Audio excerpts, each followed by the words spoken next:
Hello friends, मैं अंकित गंगवार। हमारी आज की इस वीडियो का टॉपिक है क्लास 9th का चैप्टर नंबर 1 नंबर सिस्टम।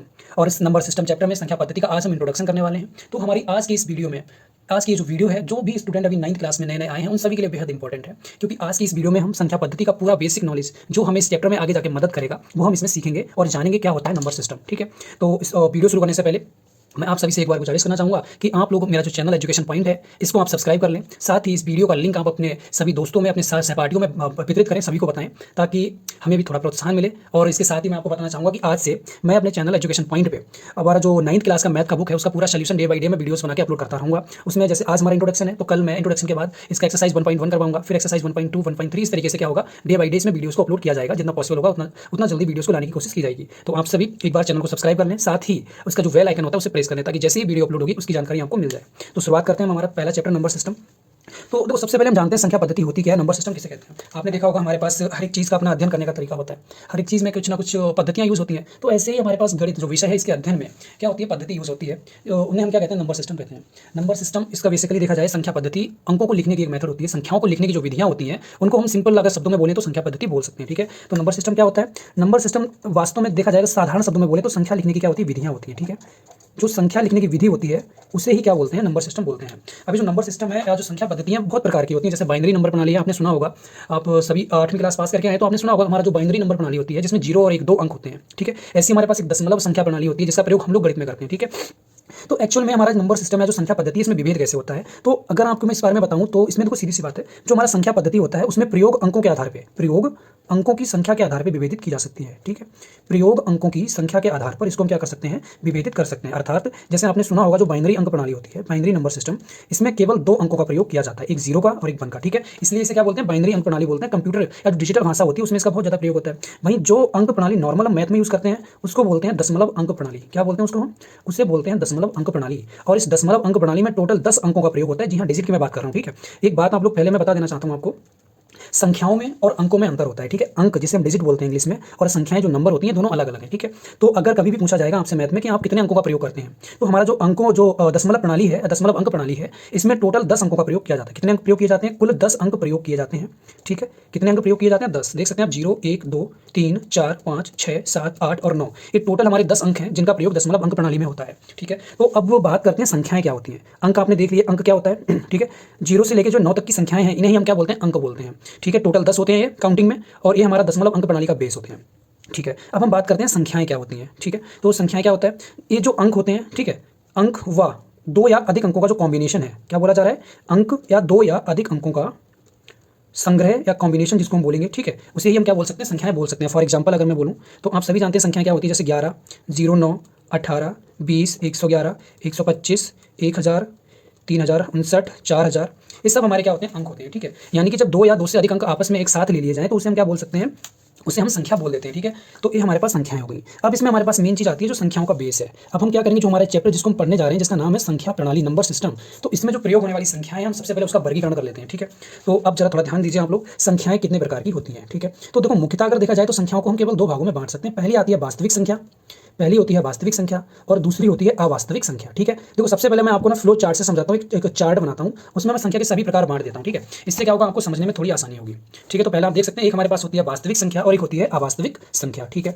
अब इसके बाद अवास्तविक संख्या का अभी आपको कोई काम नहीं है तो इसको आप ध्यान ना दें। ठीक है, अब हम करते हैं वास्तविक संख्या की बात। ये जो वास्तविक संख्या है इसको भी 2 प्रकारों में बांटा जा सकता है। ठीक है, सबसे पहले आती है परिमेय संख्या। क्या आती है, परिमेय संख्या। ओके, फिर हमारे पास आती है दूसरा प्रकार आता है अपरिमेय संख्या का। क्या होता है, अपरिमेय संख्या। ठीक है, आप लोग अपनी अपनी कॉपी और पेन हाथ में लेके रखें, मैं जो भी बात बताता हूँ उसे आप नोट अवश्य कर लें और साथ में सुनते रहें, आपको बहुत फायदा होगा। ठीक है, तो जो हमारी वास्तविक संख्या होती है उसके 2 प्रकार है, एक परिमेय संख्या और एक अपरिमेय संख्या। अब ये परिमेय और अपरिमेय क्या होता है, तो देखो सीधी सी बात है, अगर कोई भी संख्या, ध्यान दें, ठीक है, मैं यहाँ पे केवल पॉइंट वाइज लिख रहा हूँ, मैं पूरा नहीं लिखूंगा, तो आप सुने, थोड़ा उससे फायदा होगा। ठीक है, तो देखो परिमेय संख्या क्या होती है, अगर मान लीजिए आपका कोई भी नंबर है उसे आप P/Q के रूप में लिख सकते हैं। ध्यान से सुनना। ठीक है, मान लीजिए आपका कोई भी नंबर है और अगर उसे आप P/Q के रूप में लिख देंगे तो वह संख्या हमारा परिमेय संख्या कहलाएगा। इसमें P/Q क्या होता है, देखो यहाँ पे कुछ ऐसी अलग चीज नहीं है। P/Q आपने नॉर्मल पढ़ा है, आप पढ़ते आ रहे हैं, भिन्न होती है। ठीक है, भिन्न को बोलते हैं, इसमें हमारा P अंश को दिखा रहा है, Q हमारे यहाँ पे क्या करता है, हर को दिखाता है। ठीक है, तो अगर कोई भी संख्या हमारी एक भिन्न के तौर पर दर्शाई जा सकती है तो उसे हम क्या बोलेंगे, परिमेय संख्या बोल देंगे। लेकिन यहाँ पर कंडीशन होती है, Q का मान कभी भी 0 नहीं होता है। ठीक है, P का मान आप 0 ले सकते हैं लेकिन Q का मान आप कभी भी 0 नहीं लेंगे। अगर आप Q का मान 0 लेंगे तो आपने पढ़ा होगा कि जब भी हम किसी संख्या को 0 से भाग करते हैं तो उसका आंसर क्या हो जाता है, अनंत हो जाता है, इन्फिनिटी हो जाता है। ठीक है,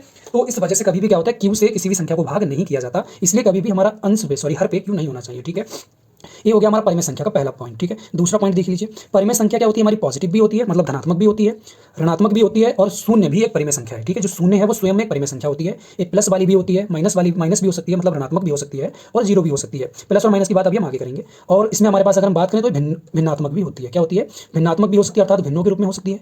इसे दशमलव के रूप में भी लिखा जाए, जो हमारी परिमेय संख्या होती है उसे वो भिन्नात्मक भी होती है और उसे दशमलव में भी लिखा जा सकता है। इसके अलावा अभी आपको इस चैप्टर में आगे जाके पता लगेगा कि जो परिमेय संख्या जो दशमलव के रूप में जो संख्याएं दशमलव में लिखी जाती हैं वो सभी संख्याएं परिमेय होना आवश्यक नहीं है। कुछ दशमलव वाली संख्याएं अपरिमेय भी होती हैं। इसका पता अभी मैं आपको इस चैप्टर में आगे जाके लगेगा। ठीक है, अब हम बात करते हैं अपरिमेय संख्याओं की। जो हमारी अपरिमेय संख्याएं होती हैं इनके लिए सबसे पहला कंडीशन यही होता है कि ये P/Q के रूप में नहीं लिखी जा सकती। ठीक है, क्या होगा, जो हमारी अपरिमेय संख्या होती है वह P/Q के फॉर्म में नहीं लिखी जा सकती। ठीक है, ये इसका सबसे पहला रीजन हो गया, सबसे पहला पॉइंट हो गया, और यही इसमें मेन है। दूसरा अगर हम बात करें तो जो हमारी अपरिमेय संख्या होती है, अपरिमेय संख्या वह दशमलव प्रसार वाली हो सकती है। ठीक है, ये कई बार कंफ्यूज करता है कि लोग बोलते हैं कि जो हमारी अपरिमेय संख्या होती है वो दशमलव प्रसार में नहीं होती, पर एक्चुअल में ऐसा नहीं है। मान लीजिए आपका कोई अपरिमेय संख्या है तो वह दशमलव प्रसार वाला हो सकता है।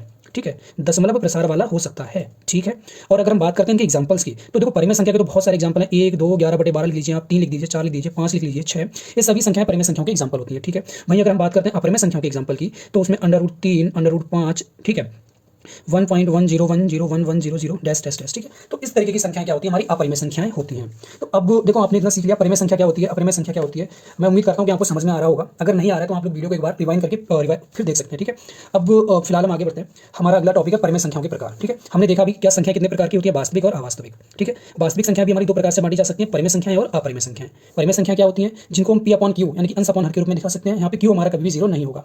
दूसरा, परिमेय संख्याएं प्लस भी हो सकती हैं मतलब पॉजिटिव भी होती हैं, ऋणात्मक भी हो सकती हैं, और शून्य एक परिमेय संख्या होती है। ठीक है, इसके एग्जांपल हमारी जितनी भी संख्याएं हम नॉर्मल पढ़ते हैं, जो भी हमारे अंक हैं वो सभी क्या होते हैं, परिमेय होते हैं। लाइक 1, 2 या कोई भी भिन्नात्मक संख्या हो गई, कोई दशमलव वाली संख्या हो गई, वो हमारी वास्तविक संख्या होती है। लेकिन एक नोट करने वाली बातें हैं, सभी दशमलव संख्याएं वास्तविक नहीं होती हैं। कुछ दशमलव संख्याएं क्या होती हैं, सॉरी माय मिस्टेक, जो सभी दशमलव संख्याएं होती हैं वो परिमेय संख्या नहीं होती हैं। कुछ दशमलव संख्याएं अपरिमेय भी होती हैं। अभी जब आप दशमलव प्रसार इसी में आगे जाके इसी चैप्टर में आगे जाके आप पढ़ेंगे दशमलव प्रसार के बारे में, तो वहां पर ये चीज़ आपको अच्छे से समझ में आएगी। ठीक है, इसलिए मैं अभी इसको इतना ज़्यादा बता नहीं रहा हूँ। ठीक है, तो अब हम आगे बढ़ते हैं। अब हम सीखते हैं परिमेय संख्याओं के प्रकार के बारे में। ठीक है, तो देखते हैं फटाफट। तो देखते हैं परिमेय संख्याओं के क्या प्रकार होते हैं। ठीक है, ये हमारे इस चैप्टर का बेस है। ये आपको नॉलेज होना चाहिए जब आप नंबर सिस्टम सीखने जा रहे हो। इतना नॉलेज आपके पास होना चाहिए, इसलिए मैं बता रहा हूँ। कल से इस चैप्टर को हम आगे से देखेंगे। इस चैप्टर में देखेंगे कैसे कैसे क्वेश्चन हैं। तो हमारे पास सबसे पहले देखो परिमेय संख्या का प्रकार है, इसे बोलते हैं पूर्णांक। क्या बोलते हैं, पूर्णांक संख्याएं। क्या बोलते हैं, पूर्णांक संख्याएं।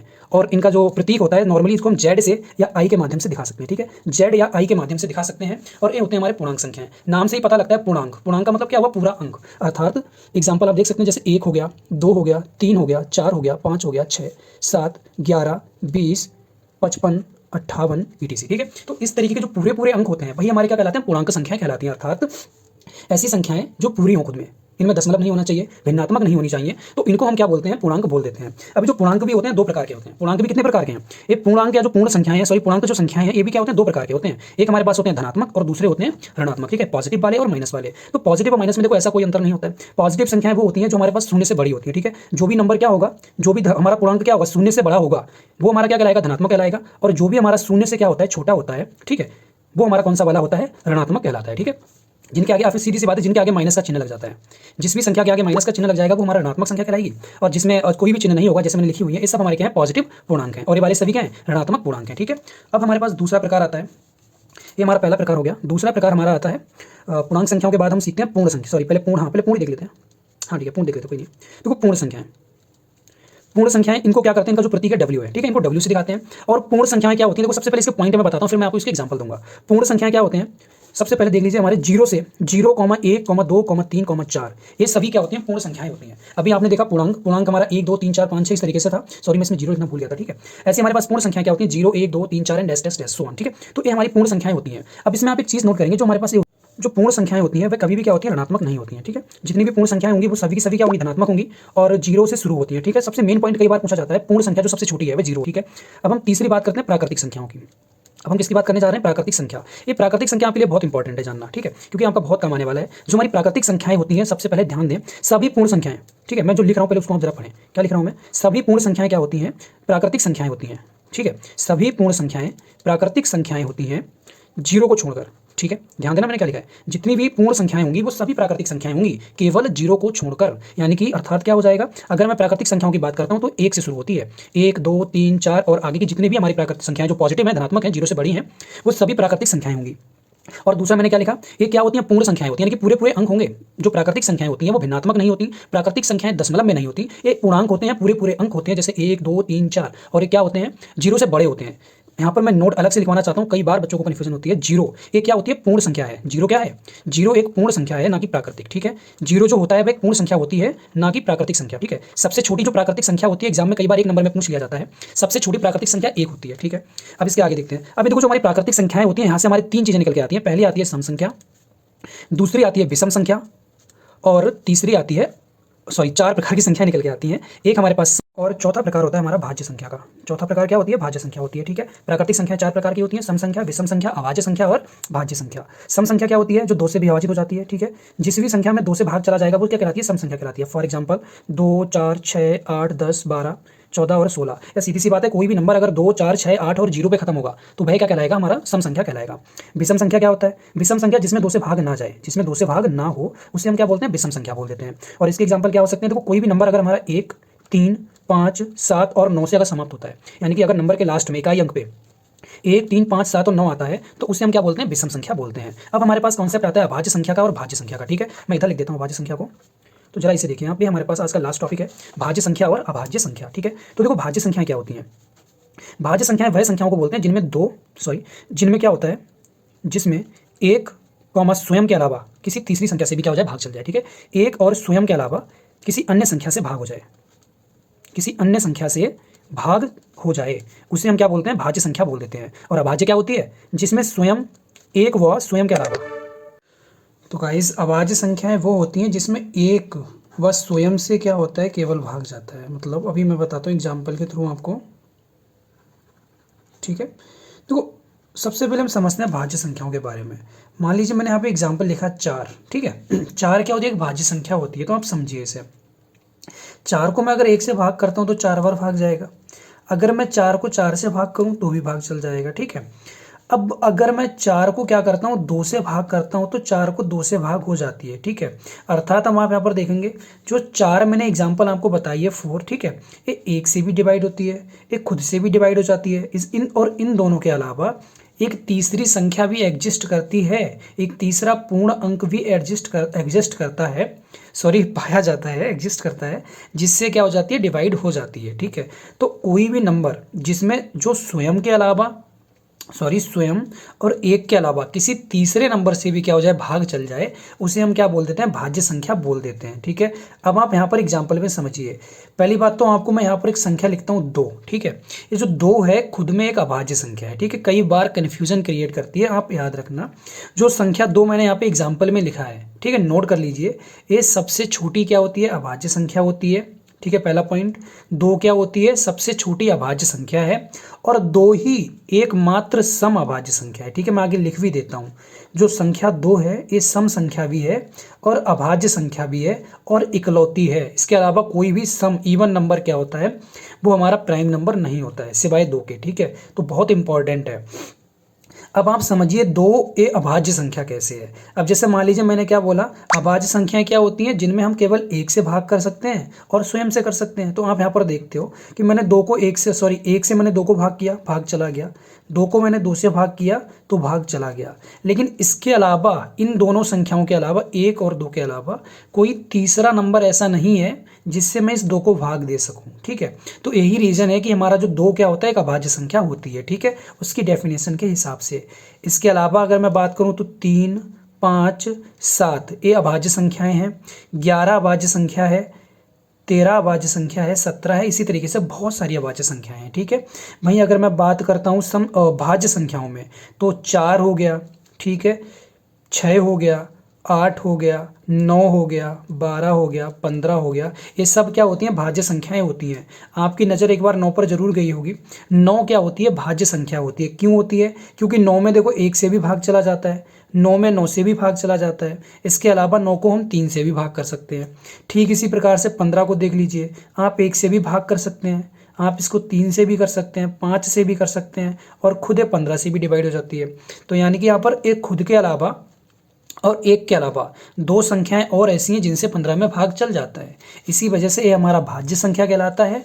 तो सिंपल सी बात है, एकदम नॉर्मल सी बात है कि अगर कोई भी नंबर खुद के अलावा स्वयं से और एक के अलावा किसी तीसरी संख्या से अगर डिवाइड हो जाए उसमें, तो वो हमारा भाज्य संख्या कहलाएगा। और अगर कोई तीसरी संख्या नहीं मिलेगी आपको भाग करने के लिए, तो वह अभाज्य संख्या कहलाएगा। ठीक है, तो गाइज हमारी आज की क्लास यहीं पे समाप्त होती है। थोड़ा दिक्कत है वीडियो का भी, स्टोरेज का कमी हो रहा है फ़ोन में। तो आज की फ़िलहाल हम क्लास यहीं पे समाप्त करते हैं। और आप लोगों से मैं एक बार फिर गुजारिश करूँगा कि आप एक बार चैनल को सब्सक्राइब अवश्य कर लें।